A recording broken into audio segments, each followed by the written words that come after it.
Larry Mack here, and we're speaking with Tom Kiefer. Tom, thank you for taking time out of a busy schedule, I'm sure, to talk to us here in Tucson. You're going to be at the Rialto Theater on April 3rd with LA Guns. Been quite a bit since you've been here in Tucson. I think the last time you were here was right before the pandemic. You played at the, I want to say, the Pima County Fair. Yes, we did, actually. I remember that fair. Yeah, it has been a while, and we're really looking forward to getting back to Tucson. Always been a great town to come and play some rock and roll. So we are looking forward to it. And we've been touring a lot in the last couple of years with LA Guns, and it's kind of a good combo between Kiefer Band and LA Guns. It's a good rock show, so we're looking forward to it. So who is in your band? Well, it's myself, and we've been touring. This band's been touring together since 2013 when I released my first solo record, The Way Life Goes. So we've been touring pretty much ever since. It's mainly been the same band. Tony Higbee on guitar. My wife, Savannah, does vocals and plays keyboards on stage and percussion, along with Tanya Davis. We've got Billy Mercer on bass guitar, Jared Pope on drums, and Corey Myers on keyboards. It's a 7-piece band, and we do all the Cinderella classics and hits and the favorites that everybody would want to hear, and also stuff from the 2 solo records that we made and released. Now, you released a solo. Your last one, if I remember correctly, came out just before or right around the beginning of the pandemic? Yeah, actually, we were working our second single when the pandemic hit. So, yeah, that record was released the end of 2019, and we were kind of right in the middle of the cycle of it, and when things got shut down. We had a great tour with it to kick it off in 2019, and had an even bigger one planned in 2020. But we all know what happened there. Yep. All the tours were taken down, and we actually didn't get back out on the road till 22, and that's when we started actually doing a lot of stuff with LA Guns. We kicked back our first tour back after the pandemic was a tour called the Sonic Slam Tour, and it was us, LA Guns, and Faster Pussycat. So what was it like to be back on the road after being off the road for a couple of years? It was pretty surreal because, there was, I think we all went through this, the isolation of the pandemic and being in your house. And, it was just a surreal experience to kind of have that happen. At first it was kind of, and I've heard other people say this too, where it felt like a welcome break because you were kind of forced to stop working, which I personally felt like I needed because I'd been touring between the last 3 Cinderella tours that I did, and then I jumped straight into my solo record. At that point, I'd been touring for, I think, 13 years straight. So, but then as it dragged on, it was like, the break was nice, but, kind of want to start getting out in the world again. But obviously that wasn't, in the cards at the time for anyone. So the first time back on stage was just really like, boom, it's like, whoa, this is surreal in a whole other way. Our first show back was M3 Festival in Baltimore, and that was in the spring of 2022, right before we started the tour with LA Guns. And that was quite a rush of adrenaline to kind of hit the stage to a big festival crowd like that, and a good way to kick it back in, I would think that it would almost make you, when you're forced to take a break like that, make you appreciate what you were doing. Well, it's certainly, yeah, more so than ever. I've always had a pretty deep appreciation and been grateful for, the success and the support of the fans over the years. But certainly having that kind of break forced on you, it's different when you decide to do it yourself, but when it's forced on the whole world, that's you really have a lot of time to think and reflect on life, and definitely missed being out there. And, yes, even a deeper appreciation for it when we return, for sure. Are you working on any more new music? It's been a couple of years. Yeah, song ideas kind of come in, in dribs and drabs, and melodies here that sing into a voice memo and jot down a few lyrics, and those things kind of start to accumulate, and just when you least expect it, when you don't think you really have anything, and you start to get in that place, it's like, oh man, I'm never going to make another record again. When's it going to happen? And then all of a sudden, boom, you're like making a record. So it's just kind of like all these ideas will accumulate, and then you realize you have something.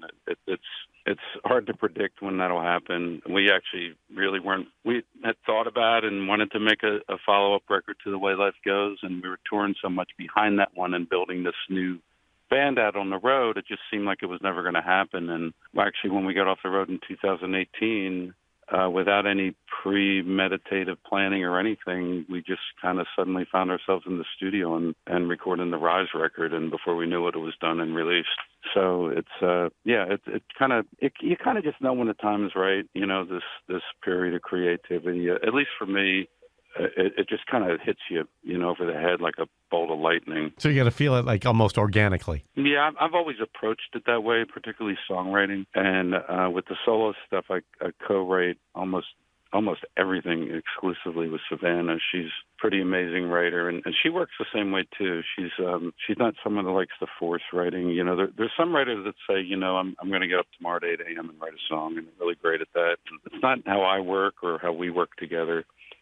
Trying to stash away different ideas and inspirations, and then at some point, I don't know, something just kind of comes over you, and you go and you look through them, and you just go, wow, that's a great idea, and you start to finish them. You take the inspiration and turn it into, ultimately it becomes the song, and then record it, and obviously the recording and capturing the right energy for the song is a whole other creative process, beyond the songwriting, but it's before you even consider making a record, for me, the foundation of that is great songs, which start with a great lyric and melody is always what I'm on the hunt for. More so than even more so than even guitar riffs. Writing has always, for me, the lyrics and melody kind of come first, and then what that inspiration or that lyric is about kind of dictates what the music should be, and that inspires the riffs, if that makes sense. Yeah, it does. Absolutely. So out of the two, what normally comes first? Does a melody come first, or does a lyric come first? The lyric, for sure. And then you look for the melody afterwards? It's kind of like I guess I kind of look at it as, it's almost like if you're writing a screenplay for a movie, you have to have the story first, True. before you can really go any further.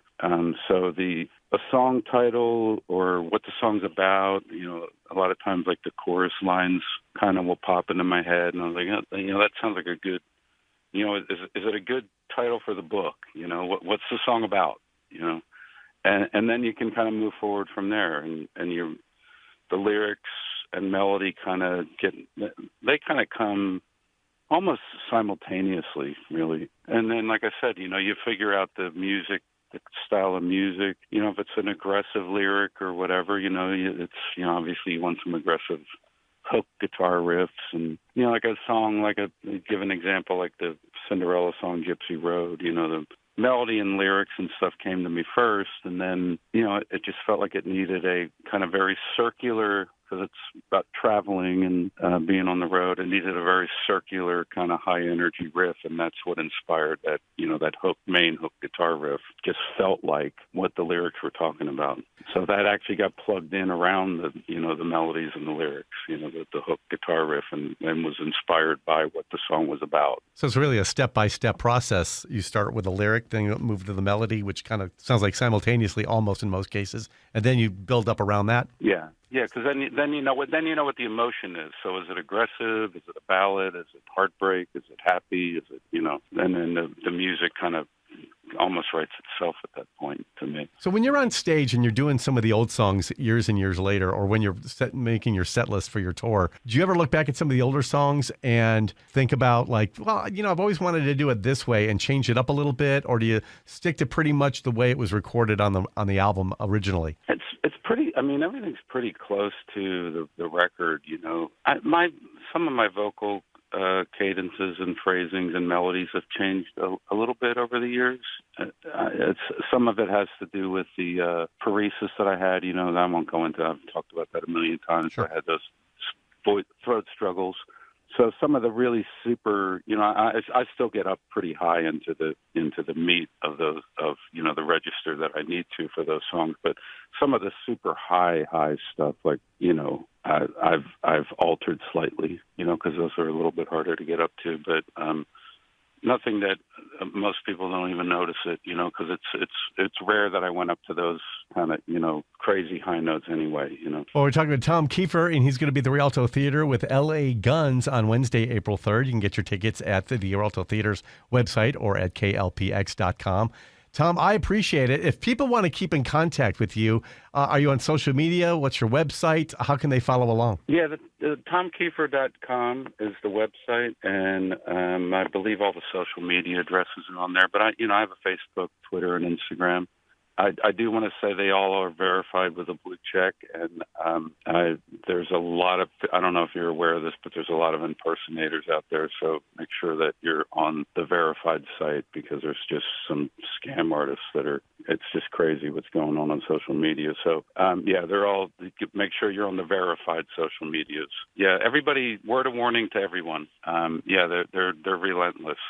Yeah, and look for the verified blue check mark, right? I've been speaking out.